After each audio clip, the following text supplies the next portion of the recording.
It's been 3 years since we last had a review of the Honda HR-V, and now we have the updated version. Does it still leave a good impression to us? Let's see.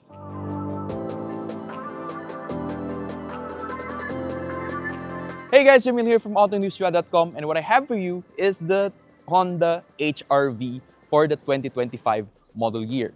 Now, the HR-V is one of the first few vehicles that I managed to review when I first entered AutoIndustriya.com, and it's really nice to see the updates that Honda has done to this crossover. But before we get to that, please make sure to like and subscribe on our YouTube channel so you can follow us here at AutoIndustriya.com. Now, going back to the HR-V, this particular generation, when it was launched in the Philippine market, came in two powertrains.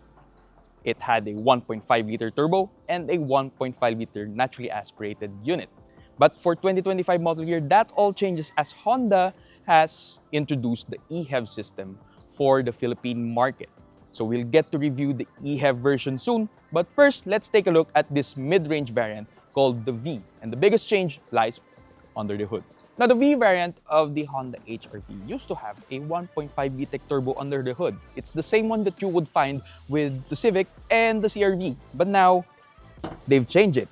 The Honda HR-V V now comes with the naturally aspirated 1.5-liter iVTEC unit that's also found in the City RS hatchback, and the BR-V. This one makes 121 PS and 145 Nm of torque.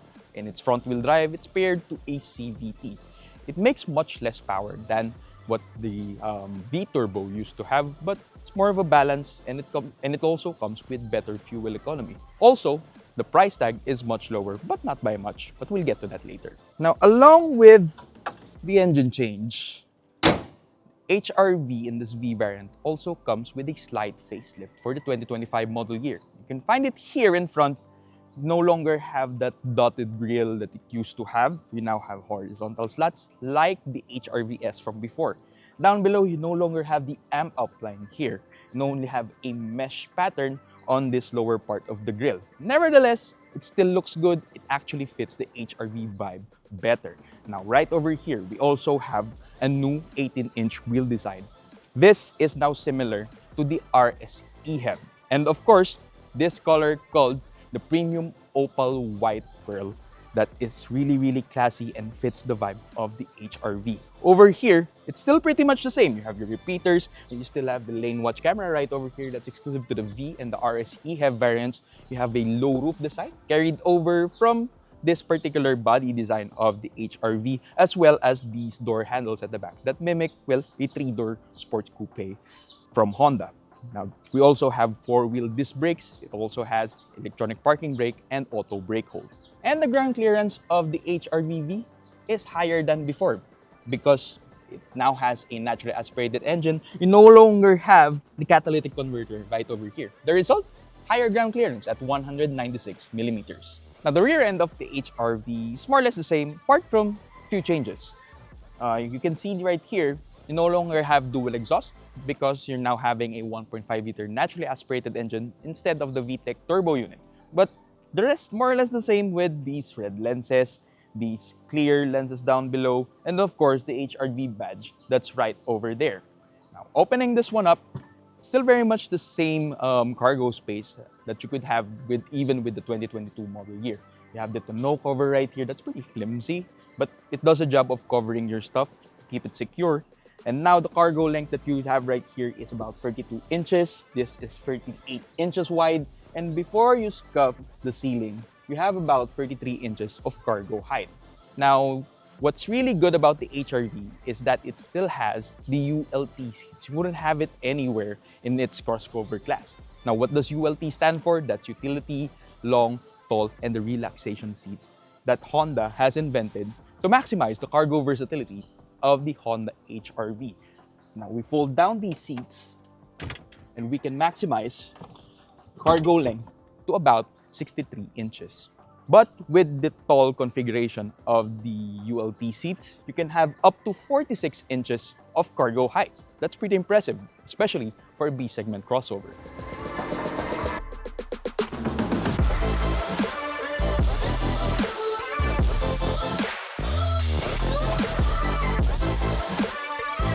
It's easy to dismiss the fact that nothing has changed on the interior of the Honda HR-V for its update. But there are actually quite a few changes, starting with the instrument cluster. The V Turbo from 2022 had a digital instrument cluster, but now they kind of went back to the analog setting because, now that it also has the 1.5 liter naturally aspirated engine like the S variant. So now you have physical gauges for the tachometer and also the speedometer. But it's not actually more of a downgrade, but I prefer this kind of setting because, well, every time it's nicely laid out, I appreciate the combination of analog and digital over a fully digital, especially when the layout is very, very clean. And that is the case with the Honda HR-V. Now, some of the changes that are also present in the Honda HR-V is ano binakle for the touchscreen infotainment. So it's nicely shaped now. They kind of introduced, a bit more rounded. Doesn't look like a CRT monitor now. And I can see a bit more piano black on the buttons, but they are still on the right hand side of the touchscreen infotainment, like the previous one. So it's more of still designed for right-hand drive markets, optimized for right-hand drive markets rather than ours. Now the touchscreen itself is also now with wireless Apple CarPlay and wireless Android Auto. Down below, even the layout for the lower part of the dashboard has been redesigned. It still has a Type A USB port for when you are connecting the Apple CarPlay and Android Auto. Now the lower part of the dashboard has also been slightly, tweaked to better offer interior versatility. Now they now have a bigger pocket for where you can place your cell phones. And down below, you also have a wireless charger now, unlike before. Still have another Type-C USB charging port on the right-hand side where my phone is currently being charged. And right over here, they kind of retained the center console layout. And it's nice and clean. And actually can fit in your aqua flask or even large bottles if you would need one. Now, at the back of the HR-V, there's still pretty decent legroom for, guys as tall as me. I'm 5'9". But somehow you'll find still the headroom will be a bit of an issue for taller guys because since my head is almost touching the ceiling. And now the other update for the second row of the HR-V is that they now have USB Type-C charging ports at the back, which is situated just below the AC vents. We no longer have the 1.5 liter VTEC Turbo unit in the HR-V. That has been replaced with the hybrid version for the RS, but this V now has the 1.5 naturally aspirated unit, which is, it makes a bit less power, a bit less torque, but somehow the balance is still there. Especially if you're just driving the HR-V around the city or your occasional provincial trips, but with just 2 or 3 passengers at the most. This is more than enough actually. 121 PS and 145 Nm of torque paired to the CVT. It combines efficiency with smoothness. Speaking of efficiency, I've been averaging around 13.6 kilometers per liter, and that's already a mixture of highway driving and city driving with the HR-V. Now, fuel efficiency numbers for the highway are around 22 kilometers per liter, which is really impressive for a B segment crossover. Now, it's true, I kind of miss the torque, the low down torque, and the pull that the 1.5 liter turbo had. I've had these, recently I reviewed the Civic RS Turbo and I drove a lot of kilometers with it. I almost averaged 1,000 kilometers in a week. That's how much I love driving the Civic. But somehow, the HR-V is a close second. Even with this naturally aspirated 1.5. I just really like driving it around the city or even in the highways. Though it's a bit, you do have to put your foot down a bit more when you're overtaking. But when you're just cruising along, it's perfectly fine.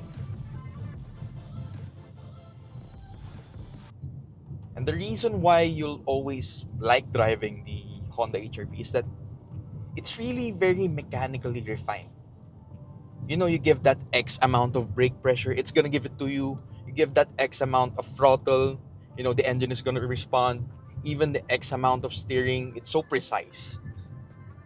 It's almost as if you're connected to the vehicle itself. You know, it's like an extension of your body. And that is what I enjoy the most about driving the Honda HR-V, even for a crossover. It rides comfortably well, it's soft, it's comfortable, but somehow it still gives a level of control whenever you try to drive it spiritedly and you try to toss it around corners. Of course, it has its own limits. It's no Civic Type R. But you know, the balance really and the precision that Honda engineers to their vehicles is something that really competitors of cheaper price segments can't really replicate just yet. So maybe that is something that would really make you want to, you know, pull the trigger despite the big price difference between this and the other competitors, especially from China. You know, you really can't replicate that amount of, you know, refinement overnight. That's what Honda has always engineered over the years. Even with the ADAS system, the Honda sensing, it's really top notch for this vehicle. Now, there are a few concerns, of course, especially with the rear view cameras and the lane watch. They do need a bit of updating, especially with the camera quality itself. The only thing that's really limiting you from driving the HR-V a lot more is its limited fuel capacity. You know, the HR-V only has a 40-liter fuel tank. Now, to put that into perspective, even my Yaris has a bigger fuel tank than this. So you kind of think that it's a gas guzzler because the fuel gauge goes down a little faster than what you would expect. But the thing is, it doesn't. It's a fuel-efficient crossover, but with only a 40-liter fuel tank, you'd only get around, you know, at the most 400 or even 450 on a good day when it comes to range. But nevertheless, it's really an enjoyable crossover to drive on an everyday basis. This Honda HR-V, I can't really wait to try out the hybrid version to see how it performs. But this one is really, you know, I have no complaints about the driving characteristics of the HR-V. But other than that, if you really value, you know, the refinement of driving and of course the dependability that you can have with the Honda badge, then maybe, just maybe, you can still pull the trigger despite you know what the HR-V is selling for. And with that being said, let's go back to the warehouse so we can wrap this thing up.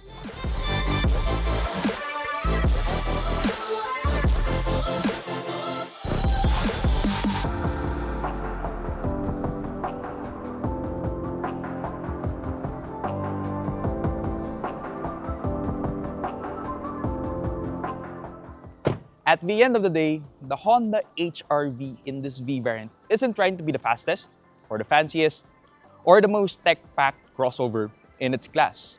And that's kind of the point for the HR-V in this mid-range variant. What you have is a dependable, a reliable, and a classic crossover that you could have wherever you park it, it's gonna look good. But is it worth the 1,519,000 peso price tag?